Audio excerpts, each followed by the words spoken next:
L'archipel indonésien compte quelques 250 millions d'habitants. Avec près de 150 millions d'habitants, Java est l'île la plus peuplée du monde.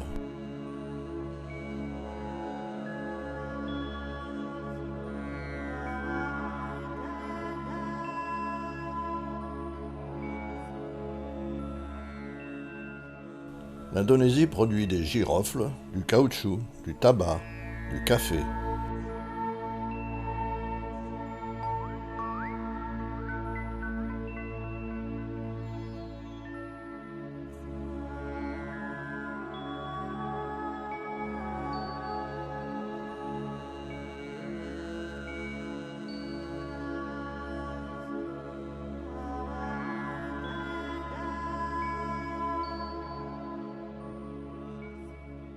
Le café Kopi Luwak est une particularité de breuvage extrêmement rare et cher. Il est fabriqué à partir de cerises de caféier particulièrement digérées qui ont été excrétées par la civette. Dans les excréments des civettes asiatiques sont récupérés les grains non digérés mais naturellement fermentés de Kopi Luwak. Après séchage et torréfaction, il donne un breuvage moins amer que le café traditionnel, avec un goût caramélisé ou chocolaté.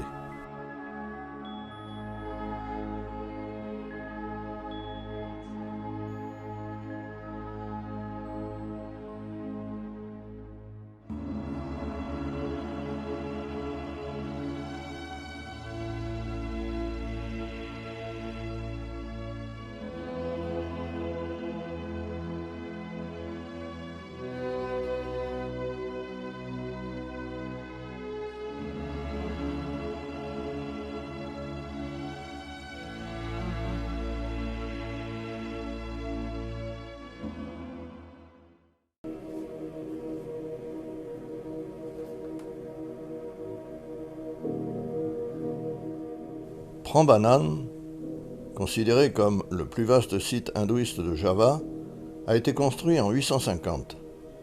La restauration du site a débuté en 1910 et s'est achevée en 1953. Il est classé au patrimoine de l'humanité par l'UNESCO.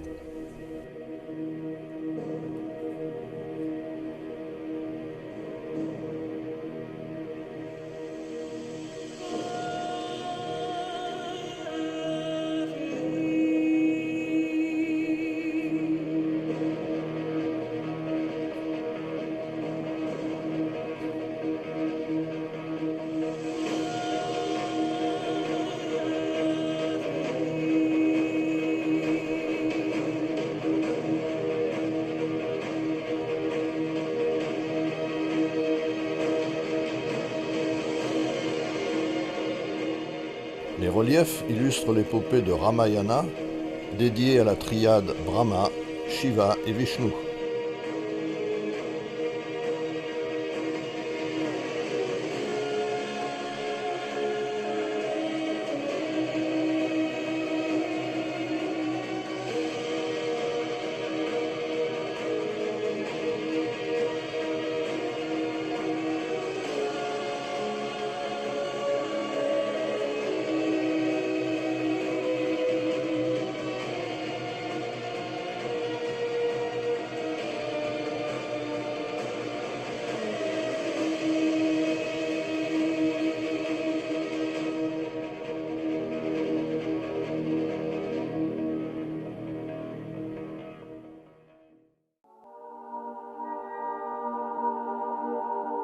Borobudur est le plus grand temple bouddhiste du monde.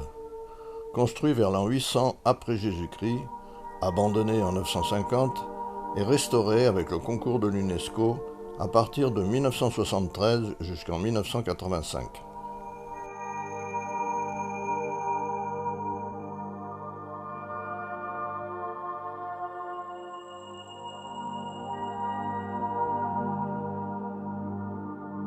Il est construit sur 3 niveaux.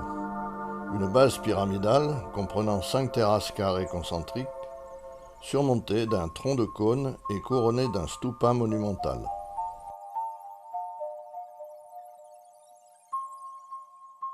C'est un immense monument de pierre de 123 mètres de côté et haut de 42 mètres, sculpté dans la pierre volcanique.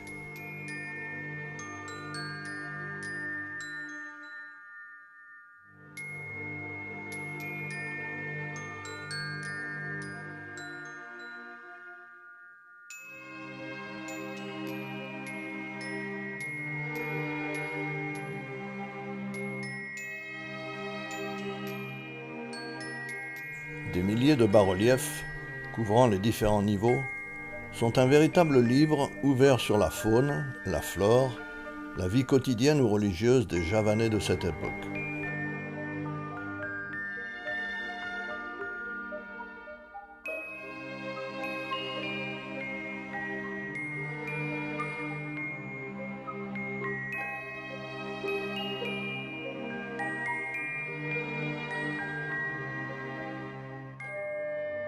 La terrasse supérieure est bordée de 72 stupas.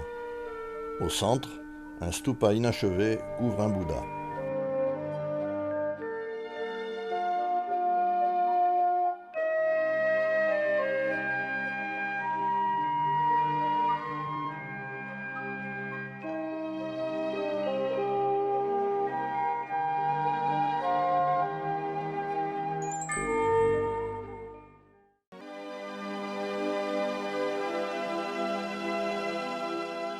Pour assister au lever du soleil, il faut se lever de bonne heure.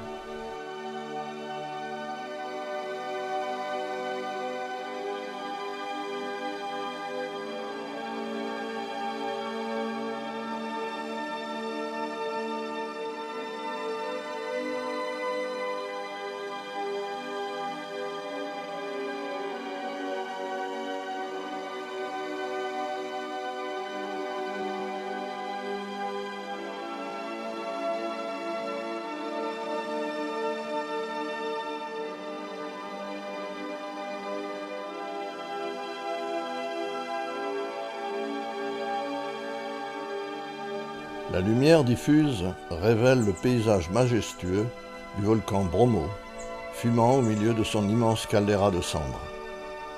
Le mont Bromo, haut de 2392 mètres, est l'un des plus beaux volcans d'Indonésie, sinon le plus beau. En avant-plan, le volcan Batok, à la silhouette conique parfaite, dominé par la silhouette du Semeru, 3676 mètres, le plus haut sommet de Java, fume au loin.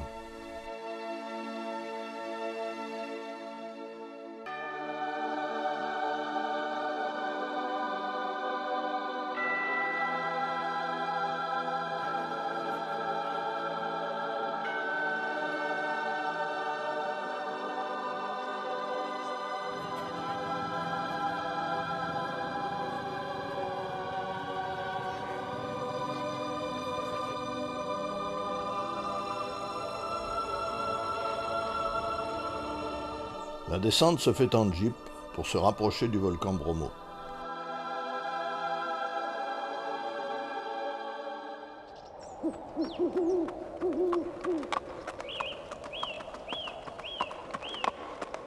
Pour arriver au cratère, il faut marcher 2 km dans un chemin de sable glissant pour les plus courageux. Une fois traversé cette mer de sable à pied ou à cheval pour les moins courageux, on arrive au pied d'un immense escalier de 253 marches, assez rude, pour arriver en haut du volcan.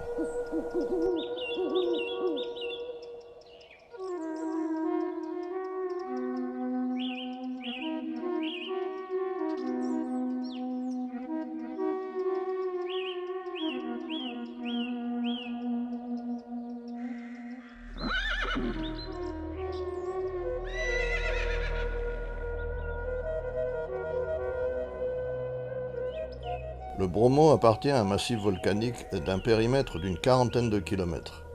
C'est un cratère de 800 mètres de diamètre et de 200 mètres de profondeur. Il n'est plus en activité depuis environ 20 ans, mais il fume continuellement.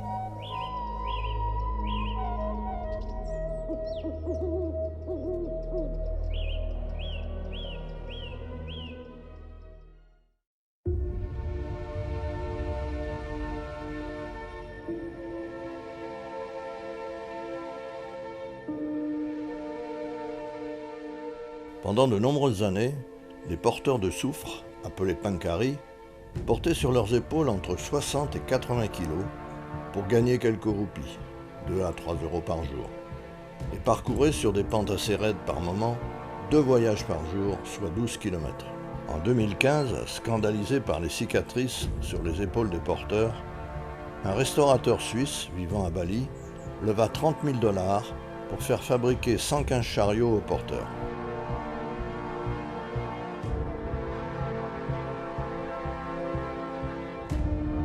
Aujourd'hui, près de 90% de ces brouettes sont utilisées pour monter ou descendre des touristes. 20 € la montée, et non pour soulager leurs épaules.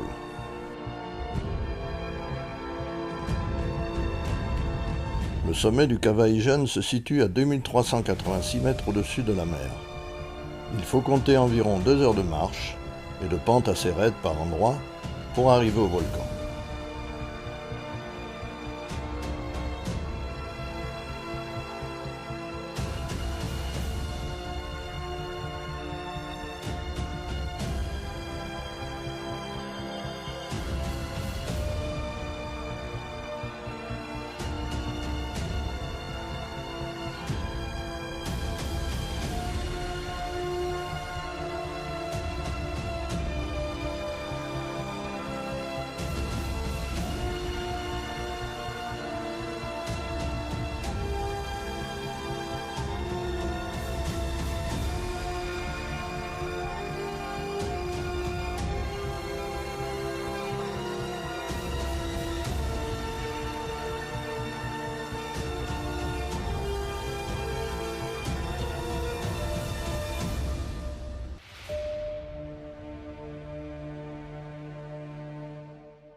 C'est en 1968 que la mine a été ouverte. Un ingénieux système de tuyaux, 10 mètres de long, 50 cm de diamètre, permet de canaliser le soufre liquide orange. D'importantes quantités de soufre sont transportées par les fumerolles à haute température qui sont au bord du lac. Remontant sous forme gazeuse, ce soufre se condense en surface sous forme de soufre liquide qui, en se refroidissant, devient solide. 10 tonnes de soufre apparaissent ainsi quotidiennement.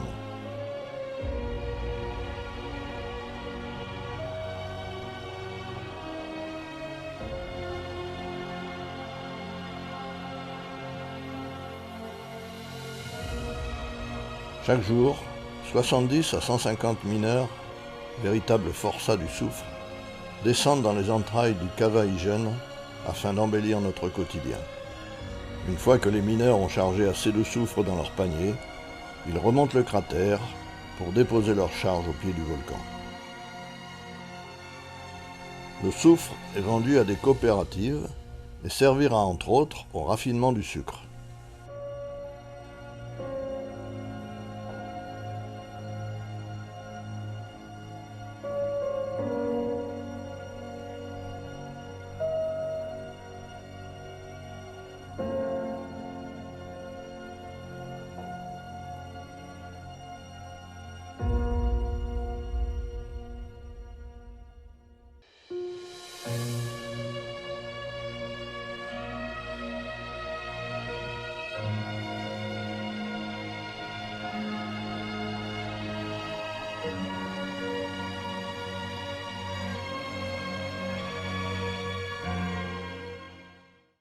Après une traversée de 30 à 45 minutes, depuis Banyuwangi, on atteint Gili Manuk sur l'île de Bali.